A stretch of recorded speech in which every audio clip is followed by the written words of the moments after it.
Hello అండి, welcome to my channel. ఇవాళ మనం చేయబోయే రెసిపీ దేవి నవరాత్రుల్లో ఫస్ట్ డే అయిన కట్టు పొంగలి నైవేద్యం అండి. కట్టు పొంగలికి కావాల్సిన పదార్థాలు: 1 కప్పు రైస్, 1 కప్పు పెసరపప్పు. రైస్ ఎంత తీసుకుంటున్నామో పెసరపప్పు అంతే తీసుకోవాలండి. కొంచెం కాజు, జీలకర్ర, ఆవాలు, మిరియాలు కచ్చాపచ్చ దంచి పెట్టుకోవాలి. కొన్ని పచ్చిమిరపకాయలు, కొన్ని అల్లం ముక్కలు, కొన్ని అల్లం ముక్కలు అన్నీ వేసి రెడీగా పెట్టుకోవాలి. నైవేద్యానికి ఖచ్చితంగా కావాల్సింది నెయ్యి. కట్టు పొంగల్ నెయ్యితోనే చాలా టేస్ట్ వస్తుందండి. ఎంత నెయ్యి వేసుకున్నా దానికి లిమిట్ లేదు, ఎంతన్నా వేసుకోవచ్చు మీకు రుచికి తగ్గినట్టు. తర్వాత ఒక పాన్ తీసుకొని దాన్ని సిమ్లో పెట్టుకొని పెసరపప్పు వేసుకొని బాగా డ్రై రోస్ట్ చేయాలండి.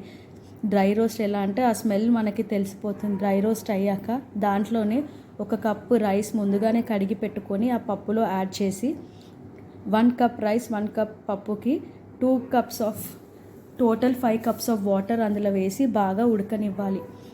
ఫస్ట్ టైం కనుక ప్లీజ్ మా ఛానల్ చూస్తున్నట్టయితే please like, share and subscribe అండి. ఆ ఉడికే నీళ్ళల్లో కొంచెం 1 టేబుల్ స్పూన్ ఆఫ్ గీ వేసుకోండి. గీతో ఉడికితే ఇంకా చాలా బాగుంటుంది. అమ్మవారికి చాలా ప్రీతికరమైన నైవేద్యం అండి. దాన్ని బాగా బాయిల్ అయ్యాక ఒక 10-15 మినిట్స్ బాగా బాయిల్ చేయండి. ఒకవేళ మీరు బాయిలింగ్ కాకపోతే 2 విజిల్స్ కుక్కర్లో వేసుకోండి, ఇంకా టేస్ట్ వస్తుంది, ఇంకా మెత్తగా ఉడుకుతుంది. మీకు ఎంత మెత్తగా వస్తే అంత బాగుంటుంది, అంత రుచి, అంత టేస్ట్ కూడా పెరుగుతుంది. తర్వాత దాన్ని తీసుకొని బాగా కలిపి దాంట్లో కొంచెం మిక్స్ చేసుకొని దాంట్లో మీకు టేస్ట్కి తగ్గట్టు సాల్ట్ వేసుకోండి. సాల్ట్ వేసుకొని పక్కన పెట్టుకోండి. ప్లీజ్ అండి, నా ఛానల్ని సబ్స్క్రైబ్ చేసుకోండి. ఇంకో ప్యాన్లో కొంచెం నెయ్యి వేసుకొని, మీకు నెయ్యికి లిమిట్ లేదండి, మీరు ఎంత కావాలంటే అంత వేసుకోండి. ఆ నెయ్యిలో కొంచెం జీలకర్ర, ఆవాలు, కొన్ని మిరియాలు ముందుగానే మనం కచ్చాపచ్చా దంచి పెట్టుకోవాలి. దాంట్లో మిరియాలు, కొన్ని అల్లం ముక్కలు,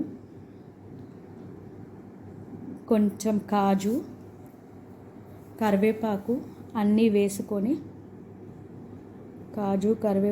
కొన్ని చీల్చుకున్న పచ్చిమిరపకాయలు, 2 ఎండుమిరపకాయలు వేసుకొని బాగా తాలింపుని బాగా వేగనివ్వాలి. వేగాక ముందుగా మనం ప్రిపేర్ చేసుకున్న కట్టు పొంగలి గిన్నెలు దాంట్లో ఈ తాలింపు వేసి బాగా కలిపి తీసి పెట్టుకోవాలి. నైవేద్యంగా పెట్టే ముందు, అమ్మవారికి పెట్టే ముందు కొంచెం అందులో నెయ్యి వేసుకొని దేవుడికి పెట్టండి.